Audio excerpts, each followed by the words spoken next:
SEO is dead, along with cold email, paid media, demand gen. We've completed SEO. Cold calling, demand creation, everything died. Everything. Marketing. Marketing dead. Dude. 1, 2, 3, 4. Hi everyone, and welcome to another episode of Blame It on Marketing. This is one that could have been filmed 3 years ago, 5 years ago, 10 years ago. We can still call it the same thing, and it's literally SEO won't die, and stop trying to make it seem like it's dying.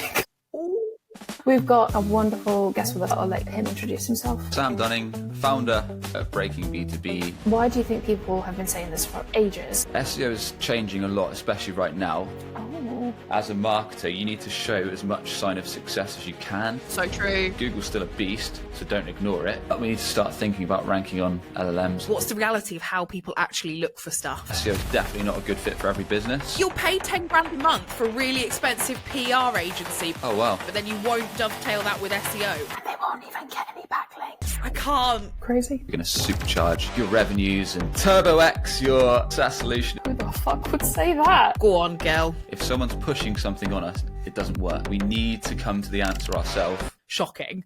Hi everyone, and welcome to another episode of Blame It on Marketing. This is one that could have been filmed 3 years ago, 5 years ago, 10 years ago. We can still call it the same thing, and it's literally SEO won't die, and stop trying to make it seem like it's dying. We've got a wonderful guest with us, Sam, today from the B2B Breaking B2B. the other way, Breaking B2B. There we go. And he'll get something wrong, but I'll let him introduce himself right now. Oh, I appreciate you both having me on. So yeah, Sam Dunning, founder at Breaking B2B. So we essentially work with B2B and SaaS companies with a bit of an unusual approach for SEO, for revenue, not vanity, is our tagline. And Nice. I also host a podcast, which is also under the same name, Breaking B2B. And a bit like this, we'll interview SaaS and B2B marketing leaders, share exactly what's driving growth for them today. And we do a mix of solo episodes as well, while I ramble on about what's working in SEO, weird B2B marketing experiments I'm running, or just my thoughts on the industry. And apart from that, I'm rambling on LinkedIn when I'm not messing about with the podcast or the business. Yeah, we love you walking around with your like chalkboard, like the end is nigh style. I love it. It's great. More of that in marketing, please, especially for B2B. I think it's great. But before we get into it, Sam, before we all have some sort of meltdown about SEO, tell us your deepest, darkest marketing fuck. Yeah, I was trying to think of this because there's been so many. Just this last 15 months since starting this business. I mean, probably one of the worst I've done is when I first, like, my background's web development. So I worked eventually became a partner of a web agency. And I made some terrible mistakes when I first got in there, because I literally got thrown in at the deep end like you do in small businesses and startups. One probably the worst, actually thinking of it now, is probably within the first week of starting at this web agency, I got given a lead. Because back then, this is going back about 13, 14 years ago, I kind of came on as a project manager, salesperson, jack of all trades, do everything person, and had never done a sales call in my life. Got given this lead because they used to buy web design leads for people that need websites. And this leads, what he needed was a website, just a simple one, just a simple platform like LinkedIn. So a really easy one, right? Just need a really easy website. It's got to be exactly like LinkedIn and Zing at the time, which is that German one. You mean I like think. the Oh my platform, LinkedIn? Yeah, literally like Okay, LinkedIn. cool. Okay. So I had no clue. And I just said yes to every demand. So I had this prospect on the phone that I phoned up, and he was like, yeah, I need a platform like LinkedIn. It needs this feature, this chat, this networking tool, and all this and that. And I was just saying yes to everything without having a clue. And then by the end of the call, my first ever lead, I'd sold a website, but I'd sold the equivalent of LinkedIn for like £500 or $700 in the US. And I was like, what the heck have I just done? And so I'd sold this insane website that probably should have been 5 million at the time, as opposed to 500, if not 500 million, and didn't know what the heck I was doing. But luckily, that saved my ass was the fact that this guy then eventually kind of put that website on the back burner. We could palm him off with 2 or 3 smaller sites, and he never really kind of drilled down on that one. So that's probably the worst, but there's been so many over the years. I was really hoping that the end of that story was going to be, and then it turned out to be Mark Zuckerberg on the phone or something. This is LinkedIn now. Yeah. And now he's a trillionaire or whatever. And Sam's talking to us. No, jokes. Or I went to jail for Actually, 10 years for. Yeah. That's the pricing and over promising. I think we've all done at some point as people that sell marketing things. So yeah, very much relatable. So we're excited to do this episode because I think people have been saying SEO is dead ever since like I remember starting to do marketing, which is not that long ago. I don't know, like 8-9 years ago. But me and Emma regularly start new clients, and one of the things that we evaluate is whether it's worth digging into SEO and doing SEO with them. And a lot of the time, the answer is yes, because their keywords are accessible. They're still very much like not overcompeted or whatever it might be. So tell me, why do you think people have been saying this for ages and why they're still wrong? Because there's still businesses like you cropping up fairly recently, and people like Ben from Spicy Margarita, like launching an SEO business in the time where I feel like a lot of people are like, no, it's done now, especially with AI search. A lot of folks are asking me this right now, and I say, yeah, SEO is dead, along with cold email, paid media, demand gen, cold calling, all aspects Everything. of outbound, Marketing. demand Yeah. creation, Dead. everything died, unless it's a service you sell, and that's alive and well.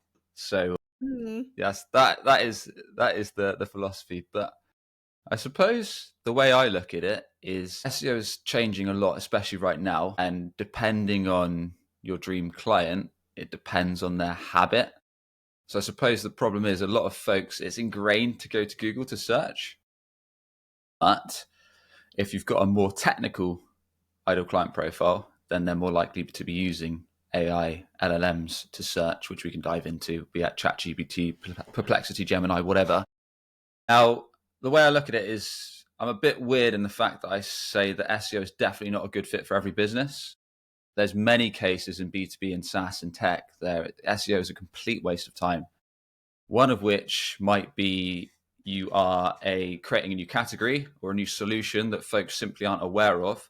So they're not searching on Google for it. Google and search engines in general are best to capture that demand. So that 5% of your addressable market, they're in buying mode when they're looking for your solution, comparing vendors, or have the crisp and specific problem you solve. So you can show up top, get that traffic, and hopefully drive a demo, a sign up, or a booked call.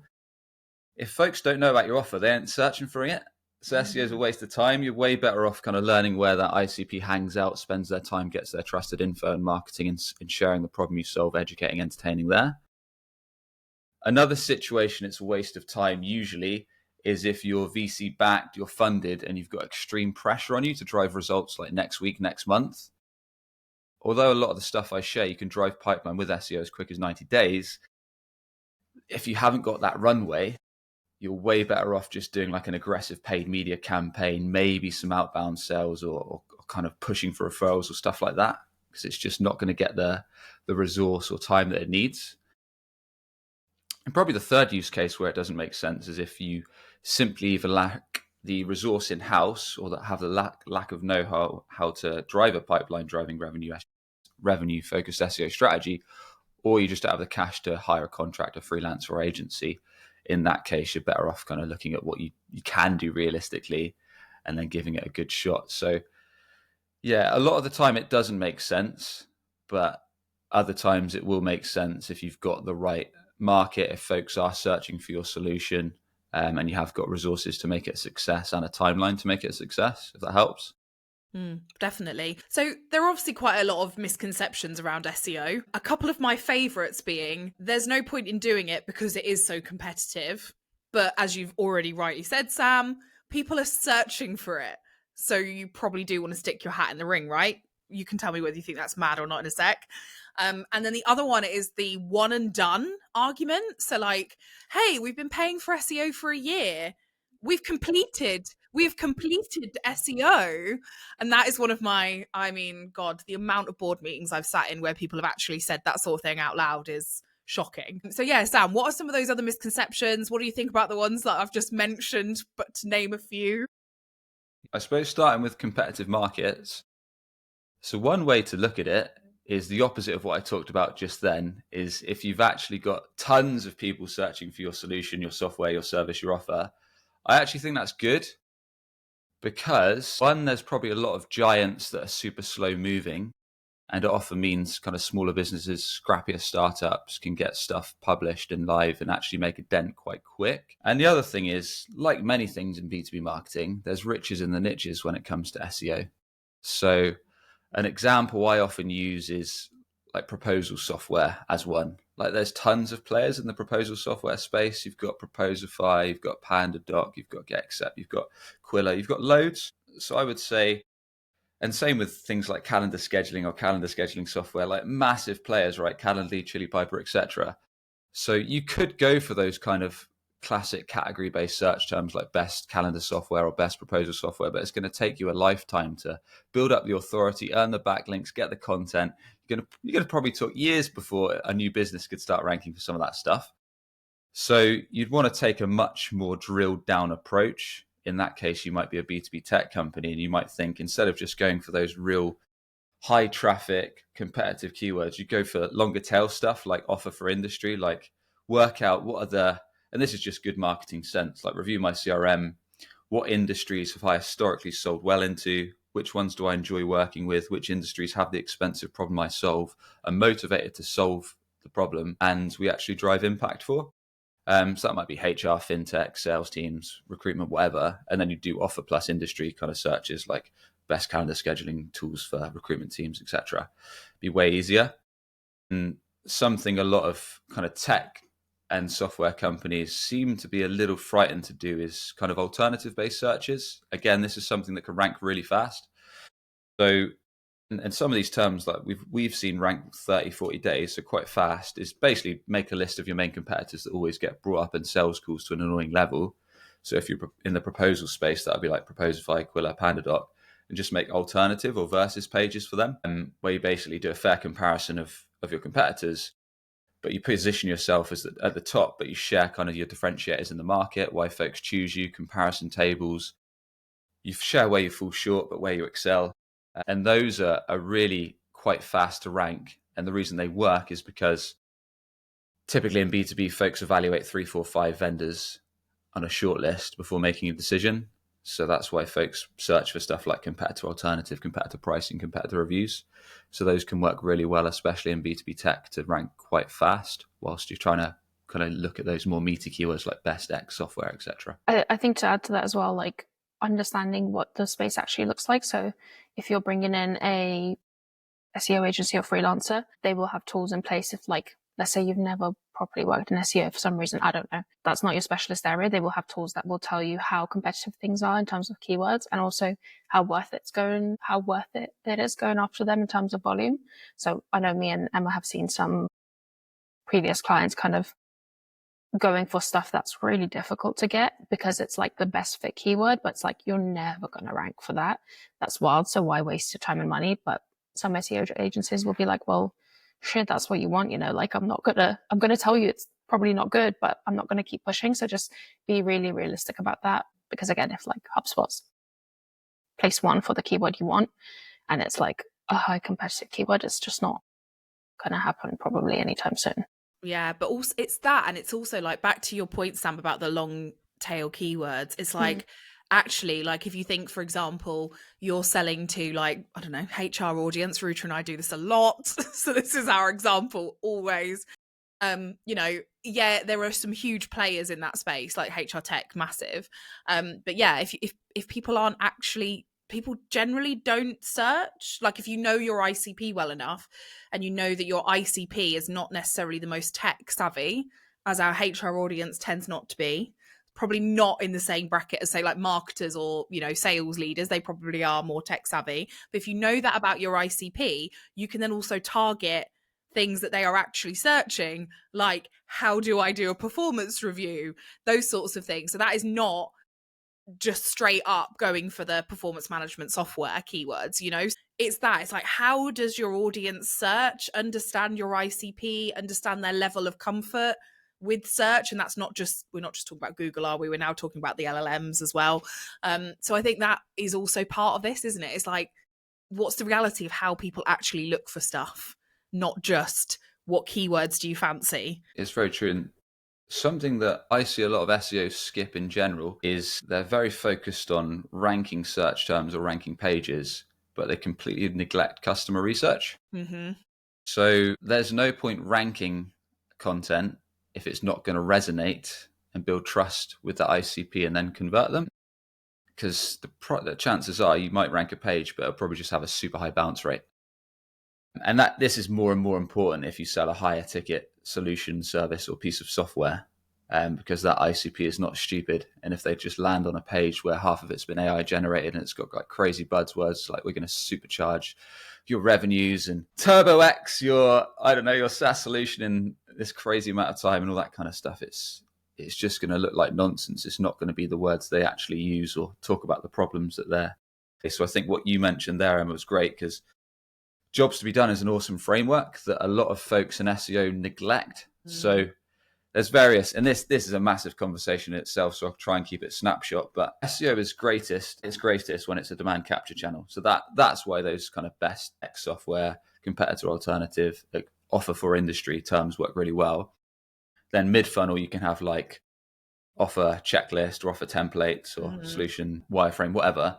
And then more at the top of funnel, informational based is a great example you said there, like using Jobs to be Done framework. Like, what is that struggling moment that your prospect has, or how do they try and cobble something together in-house where they reach a point that they're so annoyed with it, or they're having staff leave, or they're wasting hours a week or a month. And quite often in the tech space, that's cobbling stuff together on Google Sheets or spreadsheets or something like that. So how can you learn those pain points and then address that with maybe a how-to search, and then tackle that with an article that then features your product as the painkiller? Because those are really good at the top of funnel to introduce your product and get sign-ups. They're definitely moving in the direction of being generous with content in terms of like, I don't necessarily mean like gating or ungating things, but I mean in terms of like actually telling people how to do stuff. So like me and Emma just are always with our clients like, nope, just tell them literally how to do it without you. And it's going to be painful and horrible, and they can do it on paper, they can do it in a spreadsheet, but they will come back to you at some point if they are feeling enough pain, because they'll find that answer somewhere anyway. So you might as well be the person to give them that answer. And they're like, oh yeah, they knew what they were talking about. Let me maybe go back and like, now I have some budget, do something with it. But I feel like there's still a lot of like reservation in that area. I don't know, maybe if you're working in like, like all tech isn't all tech, like HR tech is like laggards. Marketing tech is like, way early adopters. So I don't know if you're finding that as well, that we're still kind of having to move through this content generosity problem. Big time. This is a conversation way beyond SEO, I guess. It's like marketing leaders that we deal a lot with and founders that are maybe a little frightened or a little reserved to share, let's call it the secret sauce, on how on maybe one, how prospects get the job done today, and two, the new better way.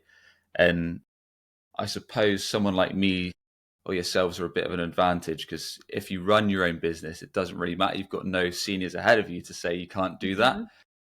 So like, I'll go on LinkedIn and I'll just post like what revenue we've done this month, how many clients have churned, what we're doing, these weird experiments, and think nothing of it. But then if you're an exec in a company, you can't necessarily do that.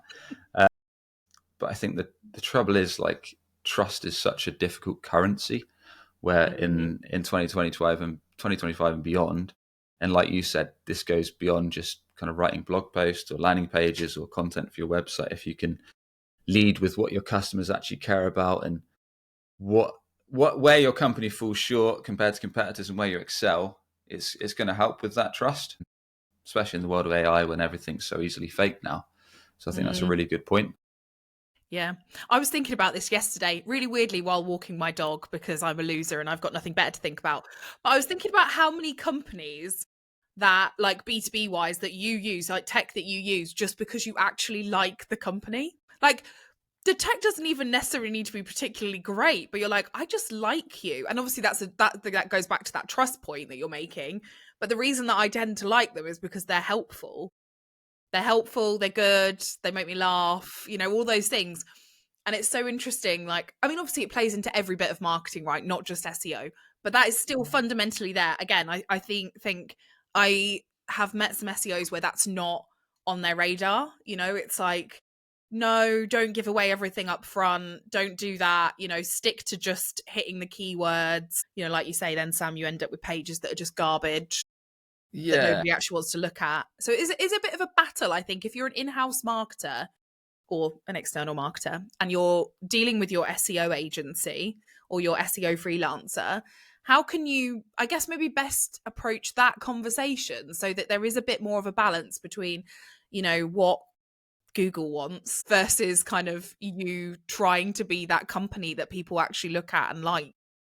Great question. Great question. I think a lot of it comes with setting expectations. So I'll quite often, like in our case, if you were, I suppose on the agency side, I would be encouraged to flip that back to the marketer that I was dealing with. So I'd actually say, like, I don't know, if we were writing, in this case, maybe a jobs to be done article on how to fix a struggling moment or how to do XYZ in Google Sheets and then introducing our product as a new, better way, I would say, like, what are you hearing? Like, what are you hearing on sales calls?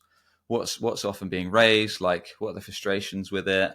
Do you think it makes sense to talk about this, or should we just skip it and just purely talk about your product? And often, just I guess with weird human psychology stuff, is we have to come up with it ourselves. If someone's pushing something on us, it doesn't work. We need to come to the answer ourselves. Otherwise, it ain't going to happen. So It's just true. So now just you how it tell us works. how to get someone then, This is Sam. what You've all got of the our- secret this sauce, is what right? all our therapists say to us, right? Yeah. You can't change someone. Yeah. They can only change themselves. Yeah. But it is a bit of a battle, because if you're a marketer and you've kind of got a team that you're reporting to, it can be a bit of a battle on this kind of stuff. So sometimes it is kind of internal education, especially, I mean, SEO is one of the hardest internal sales ever. Like, typically, I've written about Until this it a lot. works, right? Oh yeah. I mean, it's like Yeah. SEO and stuff like CRO are literally scraping the bottom of the barrel when it comes to budget. You've got like events, paid media, outbound motion, all that kind of stuff, influencer marketing, like going to take up 99% of the budget. And it's like, SEO, no, that's a waste of time. Like, can't we just install Yoast, plug in and tick a few boxes, job done? Yeah, But sure. yet That'll get you.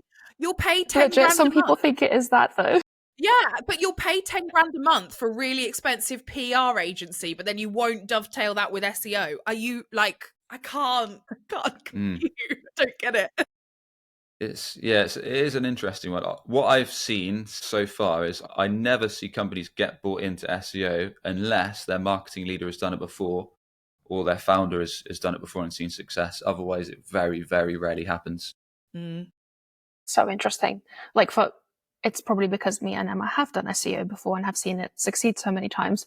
For us, it's like a first check thing. Like, should we be doing it? Is it feasible? If yes, go. Like, get it sorted as soon as we can. You know, like start yesterday kind of thing. But yeah, it's really interesting that you say like it's not even sometimes a consideration for some people because they've never maybe experienced it. It's funny though, because there's definitely bigger businesses that have that. And when I say bigger businesses, when you speak to someone who has a local business, they absolutely, I literally had the removal guy who moved me into this house talking to me about SEO. That's great. And he's yeah. just literally like this. Yeah. I start my Dude. company. I do the removals, but I also know that I need to SEO because otherwise local people can't find me. So that concept's just there. But then you move up the food chain a little bit to the kind of like tech companies. You're right. If they haven't done it before, they're very skeptical until, like you say, Rucha, it starts to work. And then they're like, yeah. And then they're like, oh my God, how can we do more? Yeah. How do we do more? Yeah. Outside of Google search, so obviously AI search, and not just in like AI interfaces, I mean also like Google summaries and all of that stuff has become like a huge talking point when it comes to SEO.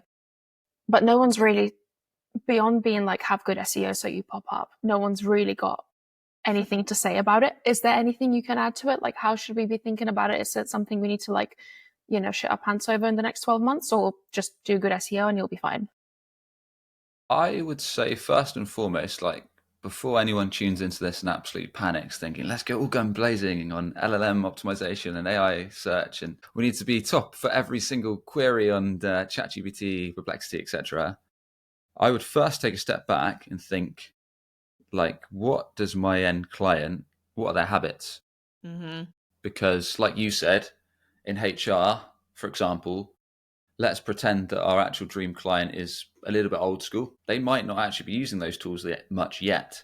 It's going to happen. Let's be real. It's going to happen as adoption takes place, but they might still be using Google search. They might still be doing more asking their peers or going to events and asking folks they trust or going to social media, whatever, to get their trusted information. So if that's the case, then not necessarily going all guns blazing on it now, but having a strategy so you can slowly chip away and get the foundationals in place. Whereas if you were a B2B SaaS and your end user was very technical, i.e. you're selling to developers, they're probably using ChatGPT, similar tools, way more than Google right now. They might have ditched Google altogether. In that case, it does make sense to completely double down. So that's the first thing I'd say.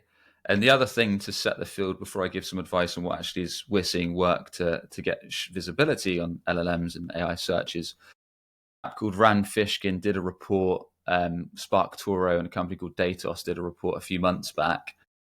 And they found, with their findings at least, that Google still gets 373 times more searches compared to AI tools or ChatGPT. And even if you combined ChatGPT and all Gemini, etc., together, they only take up 2% of the market share. So it shows you that Google's still the beast, but it makes sense because everyone's just got a habit of Googling stuff. In fact, something funny that happened when I do these stupid man on the street interviews. The last one I did was in London. I just go up to folks on the street and ask them B2B marketing questions. And one girl I said, do you think... I like it. Yeah, that I guess a few years of cold calling has kind of made me a bit resilient because it is a bit mental. So yeah, one girl I asked, I remember it quite clearly because I asked her, like, has AI killed Google? And she said, yeah, definitely. I ChatGPT search everything. And she says, pulls up her phone and is like, look. And she's like, actually, no, I did Google this. I did Google this. So it's like, even the folks that think they use it have still got that habit of Googling stuff, which is really interesting. But the point I'm making is Google's still a beast. So don't ignore it because it is still right now the ultimate demand capture engine. Websites are getting less click-throughs than they used to because of AI overviews, especially on top funnel queries like how to do X, what is X, etc. But we need to start thinking about ranking on LLMs like ChatGPT. I guess some of the classic SEO strategies follow through to AI search. Making genuinely useful content, sticking to your niche, actually writing in a conversational manner, going for long tail search queries. And one of the biggest factors, it seems to be, is getting brand mentions around the offer that you're trying to rank for. So this is something that is really big in B2B tech and SaaS. Like, the classic best X software listicles, calendar scheduling software of 2025, etc. If you were Calendly or if you were Chili Piper, whoever, and you wanted to kind of get some good visibility in search, you would basically look for all the companies that have those listicles, approach them all, try and get listed in those listicles on external websites as well as your own articles. And that's going to bump up your visibility. You don't necessarily need a backlink like you might with SEO, but if you can get these mentions associated with the category, that seems to be a big thing right now for getting spotted through. And there's other things like structuring your content in a sensible way and using structured data. In fact, kind of think this 80% of kind of the Bing search guidelines carry through to ChatGPT as well because they're pulling data from there. So that's some stuff we're seeing work. Rich media works quite well as well, like embedding YouTube videos onto your pages if it's relevant to the topic, which works really well on Google as well. But yeah, that's just a few thoughts there. Very good. I think a lot of people will be listening, their ears will have pricked up when that was mentioned because it's one of those things that I think falls into the category of like founders, CEOs, C-suite not understanding, SEO. They'll probably say at some point, what do we do about this AI search thing? And you're like, because I don't know about you, but obviously we work with a lot of B2B SaaS as well. And, the first few leads have started to come through from chat. And obviously that captures everybody's attention and everybody kind of gets, I was going to say fizzy knickers. That's not a nice term, is it? Going to get excited about the fact that they've started to see leads coming through from chat in particular. So yeah, I can imagine a lot of marketers are trying to understand how to answer that question. And then obviously we should talk about that kind of how do you manage your C-suite when it comes to search conversations and SEO. So yeah, what's your advice there, Sam? Like, obviously, if we are either trying to convince a skeptic or we're trying to convince people that we need to keep doing it, keep working at it, what's your advice? Ooh, yeah. So convincing the C-suite is really, really difficult. Like I said, especially if they've if they're not bought into organic search or SEO, it's going to be an uphill battle unless you've got someone else on leadership, be it on the marketing, revenue, operations side that has seen success with SEO. It's going to be extremely difficult, especially if they're more on, I don't know, historically we've worked on events or paid media or demand gen or that side of things. It is really, really difficult. So there's a few ways, and take my advice with a pinch of salt because I do some weird stuff. So if I was a marketer at a SaaS company and I wanted to get buy-in on SEO, there's probably a few ways I'd do it. The most risky way is just doing it anyway and asking for forgiveness later, which is probably my strategy. So like I say, take that with a I pinch of don't salt. think that that's risky, by the way. I think most people are not going to really look through your budget all that well, all that often. And then if they just ignore it for a bit and you're like, oh, this thing's working now, everyone's going to be happy. I actually think it's one of the best strategies, personally. If you do the basics yourself first. Yeah. And then you can show that there's some green shoots, right? Then you're okay. Yeah. Then you can get the budget to bring in Sam, And yeah, you're exactly right. Especially if you're in a more mature website category and your website's already got a ton of authority and solid backlinks, you could just publish a few articles with some of the strategies we've talked about, and you could probably rank them super fast just because the website's got so much authority and clout on Google. Mm-hmm. And then you could go to leadership and say, hey, look what I did. We're ranking top 3 organic for this category search. So I'll be like, oh, nice. And then a couple months later, maybe you get some demos from it. And it's if they see that, they're going to obviously praise you and give you more budget. So that's one way. The other way, a lot of the stuff I talk about is talking about the pain of inaction. No one likes to miss out. A bit like ChatGPT, when folks hear about, our competitors getting leads from ChatGPT, they posted a screenshot on LinkedIn, and it's they got 2 over 6 months. They go crazy. But no one likes to feel like they're missing out. And so if you can say things like on the Google engine side, you could say, well, look, each time we search for our category or our offer plus industry or compare us to alternatives, we're nowhere to be seen. Our competitors are way ahead of us in organic search, stealing traffic, stealing mind share, stealing brand, but most importantly, stealing inbound leads 24/7. What do you think?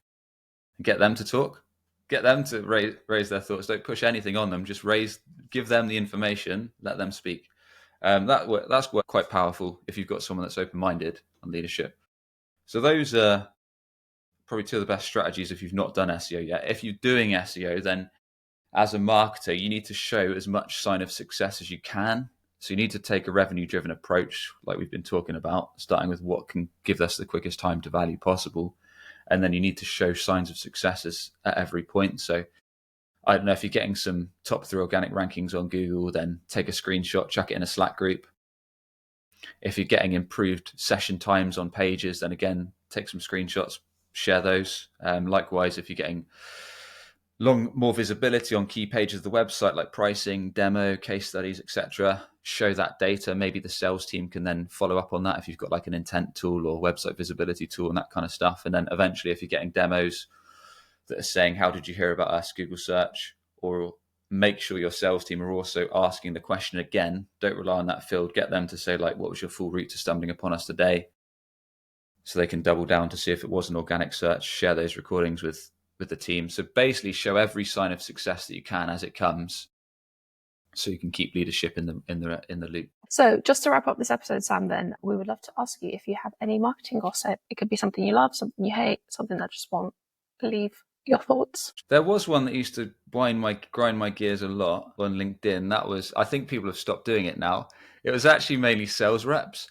It was these sales reps that would post things like, I won't say the company, but I took this company from 0 to 250 million in 3 years. And it's dude, you're a sales rep. You did not do that alone. You've got so much brand equity. It's unreal. If I was a seller at that company, I'd be acing it, as would any AE, any sales rep. So those used to be funny. Those used to really frustrate me. Just these account executives are I took this company from X to 250 million. That was funny. The 10x bros though are still about, they're still you see it in their LinkedIn little bio bit, and I'm please. Again, Can everyone remember where that reference comes from? And can we just not use it, please? Thank you. We don't need any more Grant Cardone in our lives at all, ever. No. Stop. Yeah. Yeah. I used to Yeah. do that as well. Like most of the stuff in marketing, I've learned the hard way. Like I used to say, like, I think a few years back, my LinkedIn tagline was like, we're going to supercharge your traffic or supercharge your revenue, like something like that. And then I don't know if you know someone called Josh Braun. He's a sales trainer, but he came on my podcast and basically slated me for 20 minutes. And I didn't mind. I was quite humble. I just said, look, what should I do instead? Great. And he said, use words that your customers actually use. Don't use this crazy, ridiculous jargon that no one ever says. And I said, well, that makes sense. Maybe I should do that. Yeah. So sometimes with this stuff, you just got to learn it the hard way. And you know what? Yeah, go on. A really good trick is to read it out loud, because when you're reading it in your mind, you have this whole like SaaS language in your head, and then you read it out loud, and you're like, "Who the fuck would say that? Like this is not English." It is funny though, because then do you not find that sometimes you do go into businesses, and I think sometimes they do sort of expect you to kind of behave a bit like that, and then people say things to you like, "Wow, you're a straight shooter. You're really honest. You're really blunt," and I'm like, no, I just talk like a human. Would you rather me not be that way? Like, just do you talk want me like not a to human. be straight talking? Yeah. B2B tech and SaaS is a funny world, especially for that. Absolutely. Weird. Well, thank you so much for joining us, Sam. We finally have an actual SEO episode after, I don't know, 3 years of podcast, 2 years and a half of podcast. So that's great. We love it. It's not dying. Go do it. Go investigate whether you should learn about it or invest in it. And we hope to see you on the next